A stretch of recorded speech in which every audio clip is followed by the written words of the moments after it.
Next, on a special edition of KURTZ News, impassioned plea, Pope Francis addresses the United Nations about the pandemic and the poor.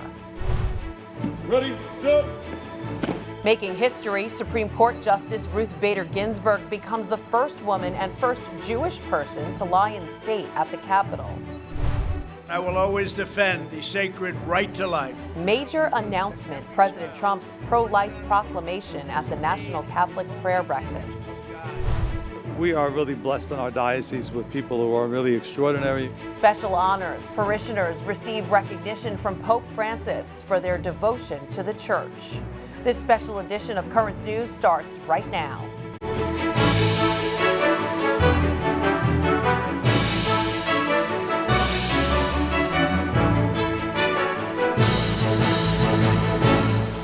Good evening, I'm Christine Persichetti, and welcome to this special edition of KURTZ News. We're bringing you this week's top stories important to our Catholic community. We begin with Pope Francis addressing the United Nations. The Holy Father urged that the poor be given access to a COVID vaccine first. He also called upon world leaders to use the pandemic as an opportunity to protect the poor, migrants, and the environment. A crisis changes us all, either for the better or for the worse. That is why at this critical juncture, our duty is to rethink the future of our common home and our common project. Francis is expected to reveal his vision for the need for solidarity in a post-COVID world in an encyclical to be released on October 4th. President Trump also made a major pro-life announcement at the National Catholic Prayer Breakfast in Washington. KURTZ News' Emily Druby has more. And I will always defend the sacred right to life. A big win for the pro-life movement coming from President Donald Trump. I will be signing the Born Alive executive order to ensure that all precious babies born alive, no matter their circumstances, receive the medical care that they deserve. The president making the announcement during the 16th annual National Catholic Prayer Breakfast held virtually because of the pandemic. Details on the executive order weren't immediately available, but it will protect babies born prematurely, including those who survive an abortion. And the eternal truth that every child, born and unborn, is made in the holy image of God. It will also increase federal funding for neonatal research. The president also applauding the Catholic Church for their charity and generosity towards others, specifically mentioning what he saw at a church he grew up next to, likely Immaculate Conception Church in Jamaica Estates. And I saw how much incredible work the Catholic Church did for our community. These are amazing people. Also during the event, Attorney General William Barr was awarded the Christa Fidelis Laity Award, given to someone who increases the tenets and teachings of the Catholic Church. Barr, who is Catholic, used his speech to defend religion's role in America. Separation of church and state does not mean, and never did mean, separation of religion and civics. Attorney General Barr himself came under fire for being given the award. Many people and organizations of faith have voiced concern over Barr receiving the honor, as he recently directed the Federal Bureau of Prisons to execute prisoners on death row for the first time since 2003. During his speech, Barr did not address the critics. Emily Druby, KURTZ News. Attorney General William Barr gave the go-ahead for 2 executions this week. On Tuesday, William LaCroix was executed. The 50-year-old was convicted in 2004 for rape and murder of a nurse. On Thursday, 40-year-old Christopher Villalva died by lethal injection. He was the first black inmate in more than 17 years to be executed by the federal government. U.S. bishops issued a statement calling on the AG and President Trump to stop federal executions. As the church, we must give concrete help to victims of violence, and we must encourage the rehabilitation and restoration of those who commit violence. Accountability and legitimate punishment are a part of this process. We say to President Trump and Attorney General Barr, enough. Stop these executions. An historic first at the U.S. Capitol. Ready, stop. Late Supreme Court Justice Ruth Bader Ginsburg became the first woman and first Jewish person to lie in state at the Capitol. The final resting place for the Brooklyn-born Ginsburg is next to her husband Martin at Arlington National Cemetery. President Trump said he'd wait until services for Ginsburg were done before naming his nominee to replace her. Topping his list is a conservative Catholic, Judge Amy Coney Barrett. Currents News' Jessica Easthope on what's at stake for the future of the court. The passing of Justice Ruth Bader Ginsburg is setting the scene for a new politically charged battle in what has already been a divisive campaign. Now, with just weeks to go before the election, a lifetime appointment to the Supreme Court is also at stake. And they always refer to the October surprise, and we're not even in October yet, but this does kind of change the dynamic.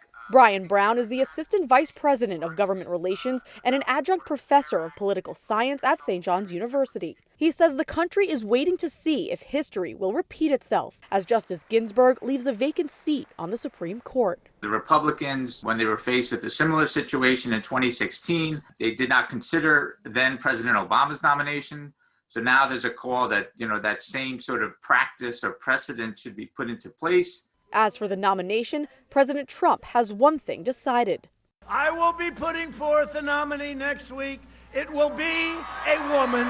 Topping the list of candidates is Amy Coney Barrett, a conservative and a Catholic who was a finalist for the last vacancy, which was ultimately filled by Brett Kavanaugh. A conservative, member of the Federalist Society, a mother of 7, 2 of them adopted from Haiti. She would be the youngest justice, so she could have a long influence on the court. Barrett's political and religious beliefs have been cause for controversy in the past. She is someone who has faced some tough and frankly unfair questioning her last time around. Senator Feinstein questioned some of her dogma and her deeply held Catholic beliefs. Historically, the Catholic vote is split evenly down the party line. But if a nominee is confirmed ahead of Election Day, Brown says the Catholic vote might have more power. Catholics who are concerned about the issue of life, they will be energized by the idea of another justice appointed by President Trump. Former Vice President Joe Biden says he will not release his list of potential nominees and has called on Republicans to hold off until after Election Day.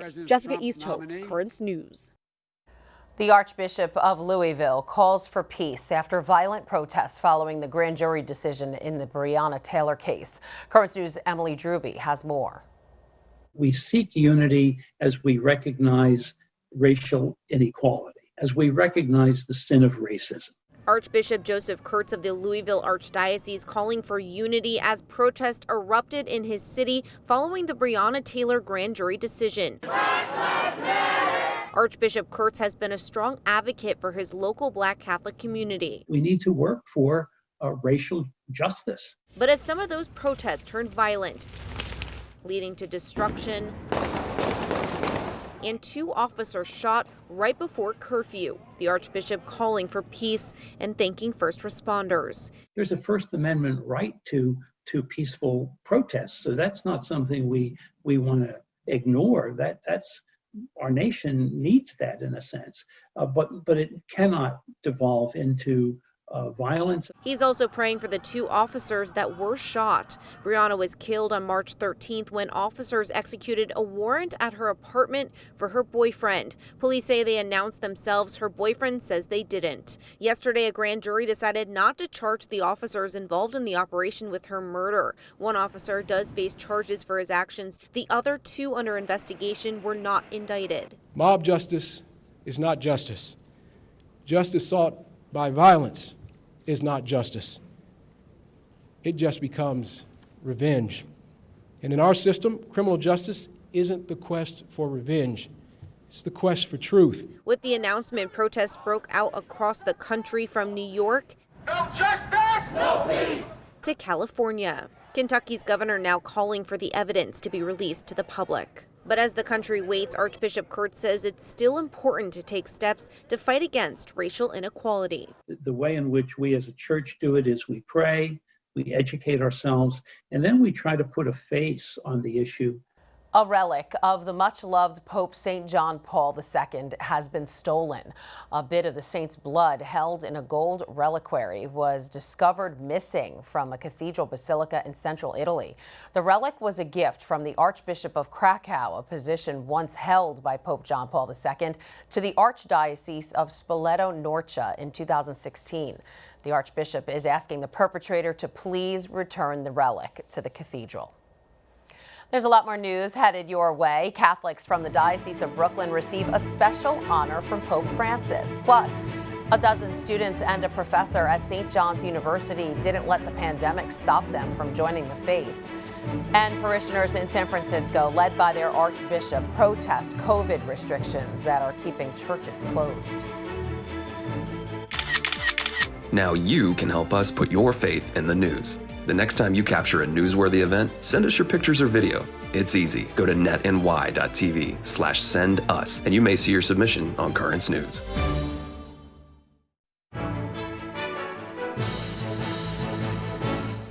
Catholics in Brooklyn are being recognized by the Pope. More than 24 people who have devoted their lives to the church are receiving the high award. Currents News' Emily Druby was at St. Joseph's Co-Cathedral in Prospect Heights for the ceremony. For over 35 years, Dr. Elizabeth Lutash has cared for the homeless as a physician. And so I try to spend as much time as I can with them because I want to show them that I do love them and God is with us all. On Saturday, her dedication was recognized. One of 57 people from the Diocese of Brooklyn to have a papal honor bestowed upon them on Saturday. Bishop Nicholas DiMarzio proud of those who had been selected. We are really blessed in our diocese with people who are really extraordinary and give so much time and devotion to the life of the church. So that's what the Holy Father has honored. A huge honor given by Pope Francis and the Vatican based off suggestions made by Bishop DiMarzio. The honorees are people who give much of their time and self to others, like Dolores Casey, who for over a decade has been working hard to make Monsignor Bernard Quinn a saint. But nothing good happens right away. You know, you have to work for it, pray for it. Whatever I did out of the love of my heart. Helping others out of love is also how honoree Mother Celine Vadacut lives her life. She's dedicated to caring for the elderly. It's a great privilege. We ask the Diocese of Brooklyn, all people of God, to pray for us that we will always remain faithful to the charism of our mother foundress. Some honorees have also given so much of themselves to serve the diocese, like Deacon Jorge Gonzalez, who oversees every detail of each permanent deacon's 5-year journey. It's a feeling that I cannot express. It's an honor, it is a blessing. Many of the people I spoke with said they were so honored to be acknowledged by Pope Francis. They also tell me they'll continue to work hard for the Diocese of Brooklyn and its people. In Prospect Heights, Emily Druby, Currents News. And it was a long-awaited day for 12 students and 1 professor at St. John's University. They are now fully initiated Catholics. Currents' Emily Druby has that story from Jamaica. A moment Brianna Cedeno will always cherish after coming through St. John's University's Rite of Christian Initiation for Adults program. She received her sacraments of initiation. The beginning of a new life in Christ, one she chose as a college student. Okay, I have all this stuff I need to do. Let me just depend on God that He's going to guide me through all my assignments that I need to do and that everything will be okay. But this milestone for her and her fellow RCIA candidates like Stephanie DiGiorgio was threatened by the pandemic. We're starting to pick out our confirmation names. Like, we got really close to the final sacrament towards Easter, and then we all had to leave. And we didn't know what was going to happen. They adapted, moving the program online and rescheduling the ceremony from April to September. But there was still a fear. Would the candidates continue along this path, or would the pandemic and all of the disruptions it caused lead them astray? RCIA is a long process to begin with, and then to have to wait even longer, almost 6 months past when they should have been initiated. Questions heightened by a grim trend, a decrease in Catholic Americans, and an increase in Americans with no religion, a trend that's most pronounced among the younger generations, according to a Pew Research study. But these St. John's RCIA candidates remained faithful to their mission. So easily people could have, we lost contact or dropped out of the process, but they were also determined to keep going. So it was just, I was excited and relieved.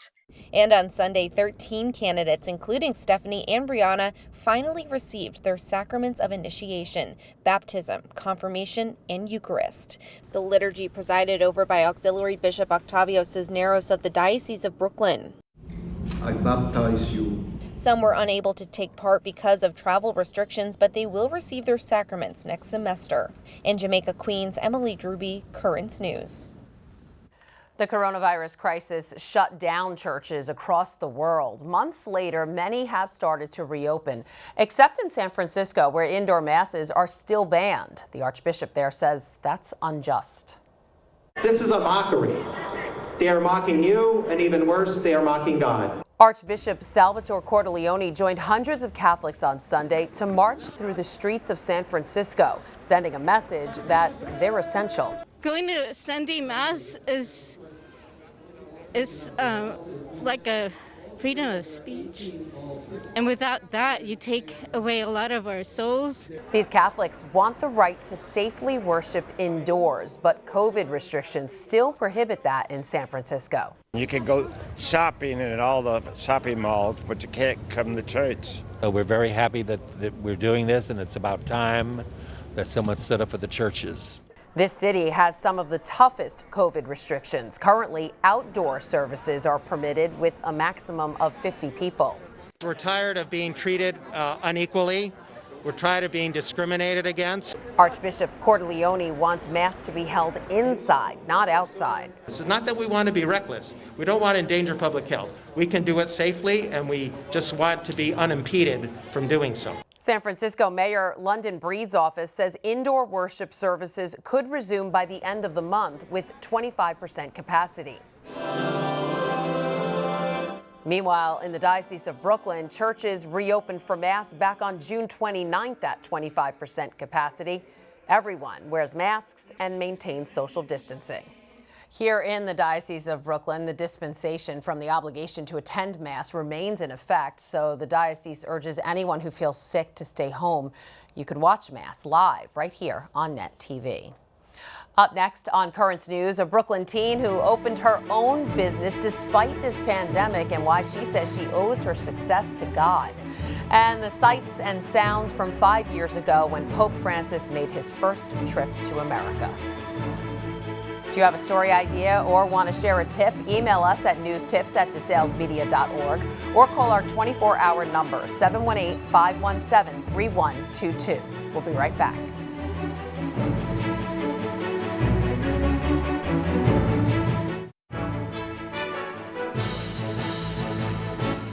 A teenage entrepreneur from Brooklyn who put her faith in God and herself to open a storefront business in the middle of the pandemic.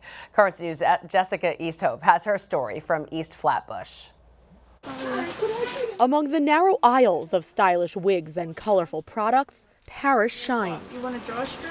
Everything on the shelves needs to be perfect. She has big dreams as the new owner of Paris Beauty Supplies. It's my baby. It's my prized possession. It goes off the shelf pretty fast. Pretty fast. There's no doubt the store is impressive, but it's nothing compared to its owner. Ready for the twist? Paris is 16, and she's never been afraid to roll up her sleeves. My mom owns 2 businesses. I've seen her run the businesses, and I also helped assist her run these businesses, so I knew the ins and outs. This is what I use in my salon. Paris's mom, Seneca Thompson, owns 2 businesses that sit on either side of Paris's store on Church Avenue in East Flatbush. Seneca says she's carefree because she knows her daughter can handle this responsibility. Ma, I got this. That's her keyword. So when she want to open it, I said, Paris will show you could do this. She said, Ma, I got this. In the store, it's easy to forget Paris is a teenager, but if you watch closely, you'll see the signs. There you go. She opened in August as businesses around her were drowning due to the pandemic. For the average teenager, the store might be a major distraction from schoolwork. My Delta Math pre-calc work. But not for Paris. She's a straight-A student. I have to multiply binomials and Takes stuff. classes at Hunter College and just skipped a grade. It actually helped me focus more on school because I didn't want to go away from my true passion in medicine. When asked how she juggles it all, her answer is simple. It's always been all him. I can't really do anything without God. Faith was a foundation of Paris's upbringing. I trust God. And I brought the kids them in the church also to trust God. And her trust in God will forever be a big part of her growth and success. It's not too big. Though she's young, Paris knows there are some things you can't put a price on. In East Flatbush, Jessica Easthope, KURTZ News. Many Catholics are celebrating the fact that a well-known nun has made Time magazine's list of the 100 most influential people. Sister Norma Pimentel has been given the honor. She's known for her work helping migrants at the U.S.-Mexico border. On social media, Sister Norma says she believes her selection was made as a recognition for the work her team does on the border of restoring human dignity to those in need. Pope Francis made Time's most influential people list last year, but his influence on people worldwide is great every year. It was 5 years ago when he influenced thousands during a visit to the United States. Pope Francis landed on September 22, 2015, his first visit to the U.S., and was greeted by President Barack Obama and his family. He visited the White House and addressed Congress, where he received a standing ovation. Let us remember the golden rule. Do unto others as you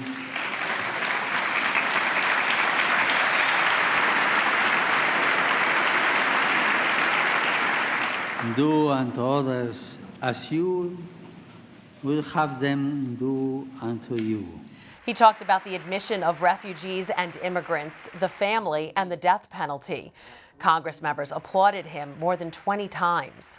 The Pope also traveled to New York. At Ground Zero, he met with relatives of 9/11 victims and prayed with representatives of other religions, recalling the heroism of the firemen who entered the towers in order to save lives. This place of death also is transformed in a place for life.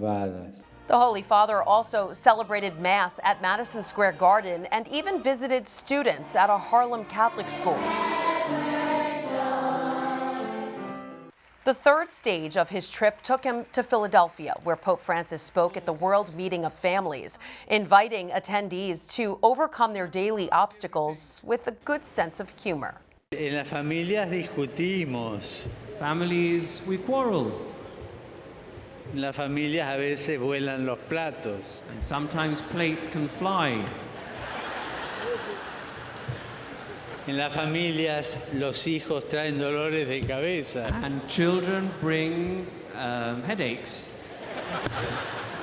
No voy a hablar de la suegra. I won't speak about mother-in-laws.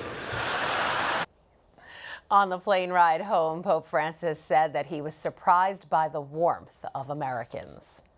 And just a reminder, this weekend, the Diocese of Brooklyn will be holding a special collection for the people suffering from Hurricane Laura and the West Coast wildfires. You can make your check out to the Compostela Fund and send to 310 Prospect Park West in Brooklyn. The zip code is 11215. And make sure to address the envelope to the USCCB Bishop's Emergency Disaster Fund. And that wraps up this special edition of KURTZ News. I'm Christine Persichetti. Thank you for joining us because we are putting your faith in the news. I hope to see you again next time.